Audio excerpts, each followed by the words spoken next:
Chapter 6 The Dark Soul. You can't do this to me! Rarity nearly jumped out of her coat as the grand doors to the throne room burst open. 2 lunar guards escorted out the stranger, but he was not ready to leave. He thrashed in their grip, digging his hole-ridden hooves into the carpet. Rarity frowned. She had just cleaned that. The stranger's black coat gleamed in the blue firelight of the grand hall. His solid blue eyes glared into the other room at the darkened throne, and he continued spewing his vile slander. My queen will see this as an act of war, you wretch! He cried out. One of his escorts drove a hoof into his side to silence him, and the stranger sucked in a pained breath, thankful for what little protection his natural armor provided him. Your queen should have considered that before sending a spy into my midst. A chilling voice called from the throne room, spitting out the words as if they were acid. Rarity didn't dare peek through the doors, knowing full well the fury she would find. She could hear the verbal war raging from the other side of the grand hall, and it only seemed to grow more intense the closer she drew. It was not of her own choice, though. The tapestries were due for cleaning, again, and she knew better than to let the princess's decor gather dust. I am Nightmare Moon, the voice bellowed, and the hall became still. Even the stranger froze. Ruler of Equestria, Princess of the Night, the very heavens bend to my will. If your queen dares think to defy me... Her voice fell softly, allowing her words to hang hauntingly in the air. Then let her know my wrath. Rarity fought back a chill threatening to race down her spine. The guards knew their cue and resumed dragging the now mortified stranger away. His eyes were frozen in shock, the realization of what he just did fully dawning upon him. His mouth moved, trying to form words, and when they finally came, they had lost the fire Rarity had overheard. Wait, he called, not even bothering to resist anymore. No, please, let me go, he begged. Just let me report to my queen and we will have nothing more to do with this nation. You will never hear of us again. There was no response. The heavy doors to the throne room hummed in a deep blue light, and a low groan flooded the hall as they slowly closed. Dread gripped the stranger's twisted heart in a vice. No, he couldn't let this be the end. Please, the changelings are starving! He cried over the closing doors, a fearful tear threatening to break from his eye. We won't survive a war! It'll be the death of us! Just let me go! The guards drug him around the corner at the end of the hall, and the stranger gave one last, desperate cry. Don't make us fight a meaningless war! There is no love in this land! The door closed with grim finality. Rarity realized she was quivering slightly. She took in a breath and summoned one of the tapestries down to her, finding salvation in the dust as she brushed it away. Come on, let's talk about this. It was all for naught, though. Apparently the princess was having a busy moon. 3 guards escorted a stallion towards the princess's throne room, another pair of frightened blue eyes. He lightly dragged his hooves across the eloquent carpet. More scuffs she would have to clean. She stiffened as she recognized one of the guards. Oh, Captain? She nodded politely as the Thestral approached. I'm pleased to see you have returned safely from that dreadful north. Hey, it's good to be back. The captain nodded. Much warmer down here. Don't have to worry about the frost. The other guards paused with him, and he nodded to one of them. Silver and I can take it from here, Night Owl. Why don't you go get some rest? The Thestral stiffened, looking between his captain and his prisoner. Sir, with all due respect, I dragged this traitor here by carriage for 2 moons, he explained, restraint heavy in his voice. I think I've earned the right to see his trial. I'll ensure you're properly rewarded for your duty, the captain assured, but you're exhausted. I could see it when we met at the bridge. Go to the barracks, take the rest of the moon off. We'll go to the medical wing if you're still sore. Night Owl hesitated, stealing one last look at his prisoner. "Go get some rest tonight," the captain said with a gentle finality. "That's an order." A small sigh barely escaped the guard. "Understood, sir," Night Owl nodded. "Thank you, Captain." He marched down the hall, stretching his sore wings and legs. The captain waited before turning to the other guard, motioning for her to bring the prisoner before the princess. She gulped down her fear and pushed the prisoner forward, summoning the doors open with her magic. A small whimper escaped the prisoner, but he knew better than to try to run. "So much has happened since I left," the captain sighed after a pause. "Tensions are growing with the Griffins. A rebellion rose and fell against the princess. I've heard of a recent band of warriors that are traveling the country, turning the citizens against the guard." His voice trailed and he shook his head. "I should have stayed here," he muttered. "Quelled everything before it all got so out of hoof." "Your knights up north needed you more than we did," Verity offered with a sympathetic smile.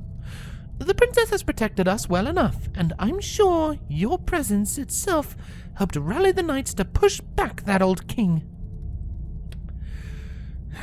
"Yes, I'm sure that would make for a great headline," the captain said with a distasteful chuckle. He motioned a hoof down the hall where Night Owl disappeared. "That lunar god woke up in Baltimore in a pile of trash and rubble, with more bruises than he remembered receiving. That was after the entire population of the city suddenly turned against the guard while they were engaging this new crop of insurgents. We're barely holding the front lines as it is. What will my knights do when word of this rebellion spreads north?" he demanded. "Will they fight for the ponies that call them traitors? Will their faith in our cause stand firm when the very ponies they've sworn to protect despise them?" His fire faded and his eyes fell. "I never should have left," he repeated with a sigh of defeat. Rarity raised a sympathetic hoof, but she prompted to lower it as the captain regained his stoic bearing. "It was out of your hoof," she offered. "You couldn't have known. The world has changed so much in these last 2 years." The captain nodded his head appreciatively, drawing in a breath and letting it out slowly. It has," he agreed. His eyes glanced back down the hall, and he lowered his voice. "Speaking of the world changing, did you see that creature Valiant and Stonewall were escorting?" he asked. "I've never seen anything like that in my life. What was it?" Rarity shook her head. "I'm not sure, but whatever it was a spy. It had the nerve to threaten war on Her Highness." The captain stiffened. "And how did the princess respond?" he asked carefully. "I fear she may have accepted his bluff," Rarity sighed. "after sending him to the sleeping chambers." She noticed him deflate at the news, if only barely so. Being captain of the guard had made him rather stoic over the years, but even he couldn't hide his distaste. No pony wanted to fight a war, let alone after returning from one that was still ongoing. "I'll speak with the princess," he offered. "Thank you, Miss Rarity." "Always a pleasure, Captain." She nodded, returning to her work. The captain marched to the open doors of the throne room, only to step aside as his lieutenant galloped by. Must have been urgent. He glanced inside and found the prisoner already bowing before the throne. The princess acknowledged his entrance with a brisk glance before returning her focus on the quivering subject before her. "Please, Your Highness, please understand," the library begged. "We didn't mean to offend you." "If you meant no ill will, then why conspire in secrecy?" Nightmare Moon demanded coldly. Tall Tales gulped down the lump in his throat. How had it all come to this? "We heard stories," he admitted. "Stories of the guard gathering books of the Solar Age and destroying them." He looked between his guard and the newly returned captain at his sides and built his courage. We couldn't just stand by and let them destroy our history. We, the princess echoed, her eyes narrowing. You keep saying we. How many of you are there? The librarian winced. I don't know. That isn't an answer, his guard glared. It's the truth, he defended. His eyes darted towards the princess before looking back to the marble floor. You've already arrested most of them. Those that remain abandoned our quest. He took in a breath and stood, trying to feel brave as he held his head high. There's no pony left. I'm all that's left of the Solar Archives. Nightmare Moon hummed in thought, regarding the librarian with an amused smile. A very commendable speech, she offered. Perhaps more so if the last librarian we captured hadn't declared the same. Telltales winced, closing his eyes as if doing so would take him away from this horrible place. Tell me, librarian, the princess commanded. Confirm a rumor for me. I've been told the Solar Archives hold all the remaining books from the last age.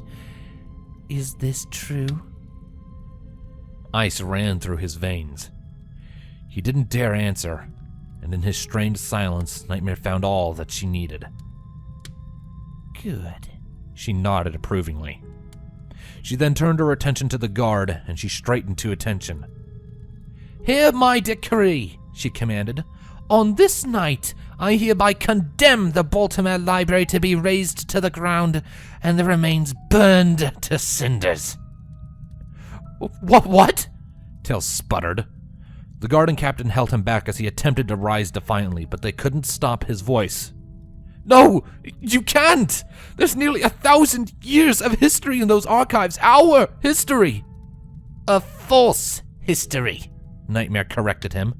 One spread with rumors from your last princess. She rose and descended from the stairs leading to her throne, her eyes locked on the tearful stallions.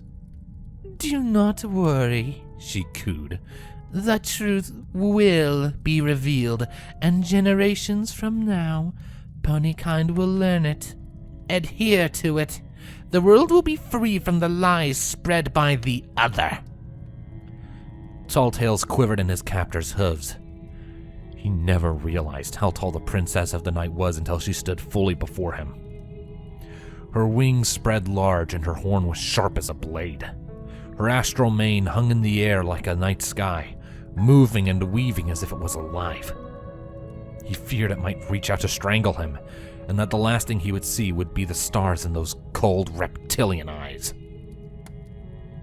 Something cold traced his chin as she reached out with her hoof. He wrenched his head away and gave her one last defiant leer. The only princess spreading lies is you, he hissed. The guard and the captain glared at him, but the princess was much more reserved. She gave him a warm and, dare tales say, inviting smile, and turned her head to the side as if to see him better. Our guest appears weary from his travels, she noted matter-of-factly, her insinuating grin never faltering. Send him to the sleeping chambers and let him have his much-needed rest. The guard nodded, locking a hoof around the prisoner's leg and escorting him out. Tails was in a daze, trying to process what he had just heard, and only when he understood did he begin resisting. Wait, I'll talk! He had heard the rumors. I'll tell you everything you need to know! He had heard of what happens to those who entered the princess's sleeping chambers. There's 2 of them! Only 2! No pony ever returned. They were looking for tomes of combat magic! An endless nightmare, orchestrated by Her Majesty herself. They were heading north! He would do anything to escape that fate. To Philadelphia! Well, almost anything. Pleasant dreams. The princess cooed after him. She willed the doors to close, and they obeyed, cutting off the stallions groveling for mercy. she would find the truth from him, one way or another. She glanced to the captain and cast a spell to lock the doors as an afterthought. After all, this had been a very tiring moon, and she wanted no more interruptions. "If it isn't my white knight," she hummed, "here to save me from the longsome drag that is my royal duties." The captain straightened, holding his head a little higher with pride. With an amused smile, Nightmare turned and strode back to her throne. "At ease, Nightingale," she commanded as she seated herself. "You've had too long of a journey. Tell me, how fares the war in the north?" Nightingale hesitated. "I will not lie, Your Majesty. Your knights have seen better moons," he admitted, bowing his head slightly. "The old king's subjects are relentless in their attacks, and he is using your knight to his advantage. His black magic seems to feed off the darkness, and it's twisting the land to his will." Any pony else would have taken her lack of a response for apathy, but Black Knight knew the princess well enough to understand her calculating silence. Perhaps he should sow some good news in as well. "Your decision to send Cadenza in your stead was very wise, though," he continued. "She shares the same distaste for the old king as you, and she has been very instrumental in the efforts to hold the line. I don't think the morale of your knight has been any higher than this last year. With her on the battlefield, I feel you might just put this terrible war to an end soon." "Of course." The Nightmare nodded approvingly. She held an ornate hoof to her chest, proudly. "It was my plan, after all. That false princess was doing no pony any good rotting in the sleeping chambers with the rest of the common criminals." She paused, uncertainty chipping away at the confidence in her voice, and she cast a suspicious glance. "And Cadenza, she hasn't shown any signs of treachery with my knights?" "Do not worry, Your Majesty," the captain assured her with a nod. "Even if she tried, your guard will remain loyal to you. They are all that's keeping her safe on the front. She wouldn't turn against their leader and lose that protection from the old king." The princess relaxed, albeit subtly, but the captain took note of it. "I've heard you've had troubles with insurgents in my absence," he noted. Nightmare Moon straightened in her throne, the air of pride quickly returning. "Yes, but it was nothing I could not handle," she waved off.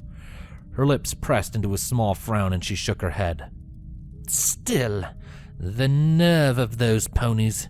Do they not know of the terrors I saved them from? An ancient king from a forgotten land returns, threatening to take all of Equestria. Tensions rise with the broken Griffin Kingdom, and now we have an infestation of spies, the likes of which no pony has ever seen, and I am the one that holds them at bay. I am the one defending Equestria from falling to chaos." She let out a scoff. "Yet these rebels would have me dethroned. And what would they have in my stead?" she demanded. "They speak of their last princess so highly, and the era of peace in which she reigned. They ignore the fact that in her kindness and generosity, the old princess left them weak, vulnerable to attacks such as these," she said, spitting the words out as if they were acid. "But I will show them," she nearly growled. "Even with 3 wars threatening to overwhelm us, even with these rebellions threatening to turn us against ourselves, even without their precious son and that witch that commanded it, Equestria will stand strong. We will stave off these invaders and insurgent, these spies and saboteurs, and history will remember those who tried to rise against us and warn those who would dare try again of my power."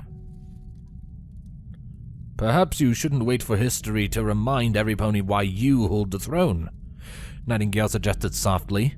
"I believe some ponies have already forgotten." The princess took a breath, folding her wings back to her sides as she returned to her reserved composure. "Ah, yes. Baltimore," she said coldly. "You've already heard?" He gave a solemn nod, and she shook her head. "An entire city turned against me, against Equestria, she hissed. This band of warriors is becoming a thorn in my side. What will you do with the city? The captain asked hesitantly. The princess didn't answer immediately. A thought rolled in her head, and she hummed delightedly.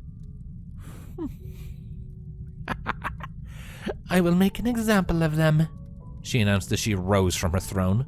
Send Dreamcatcher and her acolytes once she's done with our latest guest. While all those traitors sleep, have her cast a spell to ensure they stay locked in the dream realm.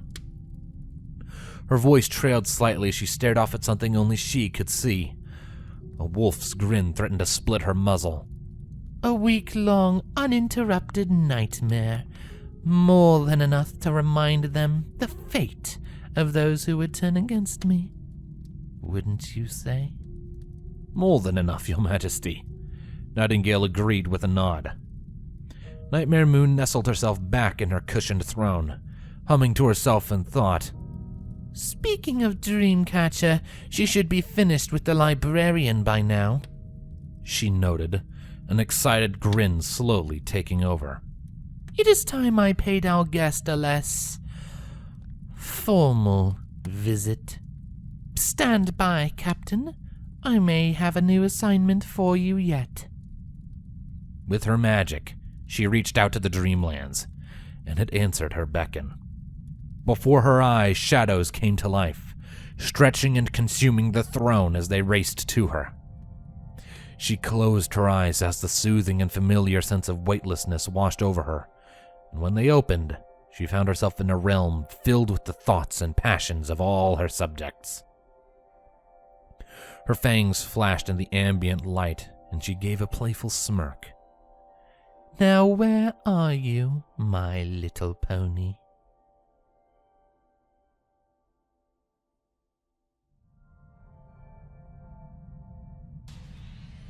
He had to hurry. They were going to burn them all.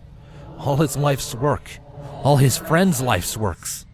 So many books, he couldn't save them all. Talltales galloped through the rows upon rows of bookshelves, shoveling as many books as he could into his saddlebags. With each book his hoofs touched, he could see the faces of every stallion, mare, and foal that gave them to him, entrusted them to him. He had let them all down. The mare and the moon hung over his head, his only source of light in this infinite abyss, where the ceiling should have been. She studied him with disappointed eyes.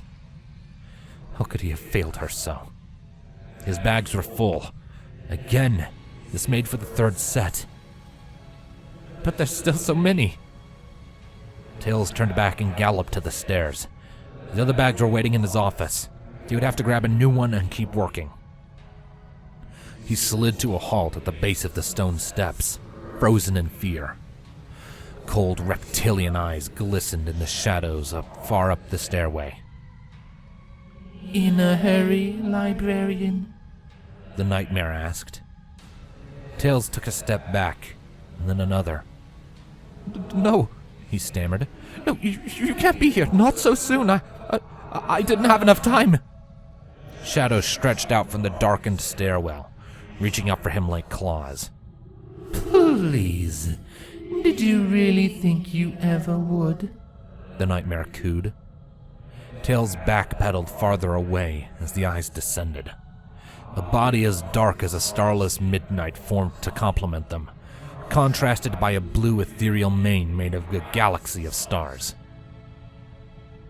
She glanced around, observing the underground library as if it were the first time to step hoof in it. Ah, so this is the fabled Solar Archives, she mused, stopping at the base of the stairs. Oh, how you remember it, rather. A shame I will not be present for its destruction, but I will relish each moment I have here with you. Talltale's mind was reeling. What was she saying? She was here now, no matter how badly he wished she wasn't. Somewhere deep in the archives, a hidden door opened. He could feel it, and a spark flew out, catching the first of many bookshelves on fire. The blaze quickly spread until it surrounded the two. Tails felt something burn against his sides, and in a flurry of motion he threw off his saddlebags, his already burning books joining the inferno. The nightmare's obscure form became fully defined, with no more shadows to hide it. Her eyes rolled as the dreamer tried to put out the fires in his imagination. Allow me to give you a moment of clarity, she offered. The room shook around the librarian, and he looked around as if seeing it for the first time. The nightmare advanced upon him, and he retreated to the edge of the inferno, looking at her with frightful eyes. Cooperation is the key to earning more pleasant dreams in the sleeping chambers. Until then, you will sleep as long as I want you to, dream how I want you to, and you will only awake when I see fit. She lowered her head next to his ear and whispered, And for a crime such as yours, it will be a very long time before you shed this nightmare. The flames licked at his tail, and Tall Tales pulled it closer and batted at the singed hairs. The dreams of the subconscious mind are a wonderful place. So much harder to hide secrets in here, the nightmare continued. She lifted his chin with a hoof so his glazed eyes could meet hers. So I will ask you this once, she explained slowly. Should you try to deceive me, and I will know if you are in here, then this nightmare will continue once I leave. And once it ends, you will relive it again and again, each time as if it was your first time, until the end of time. Do you understand? The librarian stood petrified in her hoof, and she gave a pleased grin. Good. Now, who are these warriors of sunlight?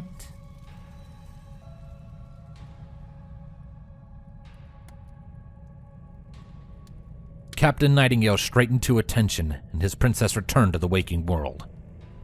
As she blinked the last of the dream realm from her eyes, he noticed the corner of her lips twitch. Whether it threatened to form a smile of amusement or a frown of disappointment, though, he couldn't be sure. 2 of them, she whispered softly as if in a daze. There's only 2 of them. Another twitch, and the captain inwardly winced. She was definitely upset. A timid mare and a lumbering oaf. How do they keep besting my guard? Her voice lowered, and she spoke more to herself. What power do they possess? Captain Nightingale knelt to a deep bow. Your Majesty, what is my mission? He asked. My blade is yours to command. Just say the word and I'll bring these traitors to justice. No. He blinked, unsure of what he heard, and looked up in confusion. Your Highness? No, she repeated, rising from her throne. You are far too valuable to me to risk sending after these foes. If something was to happen to you and make you unfit for service, you are to stay by my side as a last line of defense against these traitors. Your Majesty, with all due respect, if not me, then who else would you send? The captain demanded. We cannot wait for them to build their strength before they make an attempt on your throne. And we won't, Nightmare assured him as she descended. She paced across the throne room floor and the captain stood by, awaiting clarification. But I need somebody both capable and expendable, so that no matter what happens, the effectiveness of my guard will not suffer. A tense pause filled the air as the princess thought, and as a candidate came to mind, a devilish sneer overtook her. Perhaps your lieutenant can finally have his chance to prove his loyalty to me once and for all. The captain hesitated. Hasn't he proved himself enough? He asked in a disarming tone, not wanting to offend his princess. He's already sworn his loyalty to you, he reminded her. On the last moon of the Civil War, when he surrendered to us, he hunted down the remnants of the old guard. He even personally arrested his own family by your decree. You admire him for this? the Nightmare asked. I respect him, Nightingale corrected. He's made difficult decisions just to keep the peace of Equestria. Decisions most stallions I know would dare make. Then consider this his final test, she said smugly. Ever since I let that false princess awake and sent her to fight in the north, your lieutenant has been persistent in asking to be reposted there as well.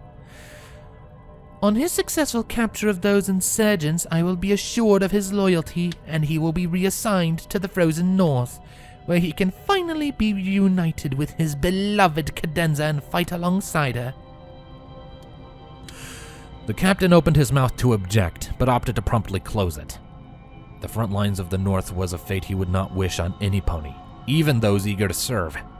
And even if his lieutenant succeeded, even if he was reassigned to the north, even if he was reunited with Cadenza, Nightingale feared she would not be the same as Armor remembered. The north changes ponies, often for the worst. Have him assemble a team, Nightmare Moon continued.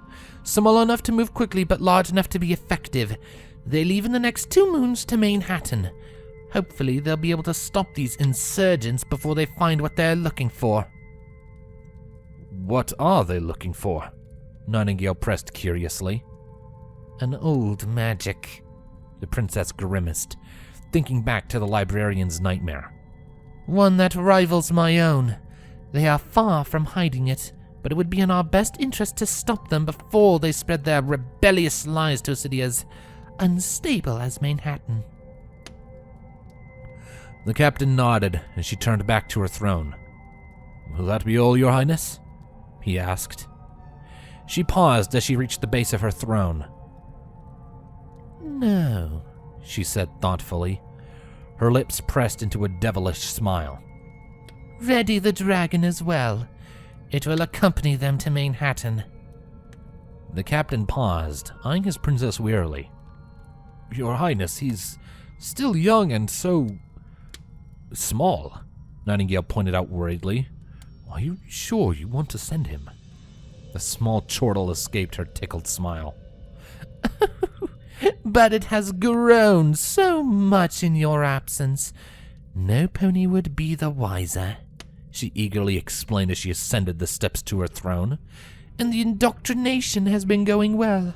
I am all it worships, all it will follow, and all it dreams of.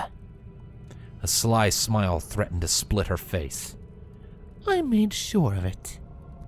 But, Your Highness, Nightingale stammered, unable to believe what he was hearing. If what you're saying is true, wouldn't sending a dragon be a bit excessive? He asked. Manhattan is unstable enough as it is. Sending a team of knights is already enough to increase tensions with the griffins already there, but a dragon? He shook his head in disbelief. What are you hoping to accomplish? A show of force is often a force itself, Captain, the princess reminded, craning her neck back to greet him with excited eyes. Imagine the faces of those wretched griffin spies once they see that I, Nightmare Moon, Princess of Equestria, have tamed a dragon to my will. When they bear witness to the extent of my power, they will begin to ask themselves, if the Princess of Equestria is willing to unleash a fully grown dragon upon her own loving subjects to root out only a couple of insurgents. She sat comfortably on her throne, her wolfish smile chilling Nightingale to his core. What would I be willing to do to them?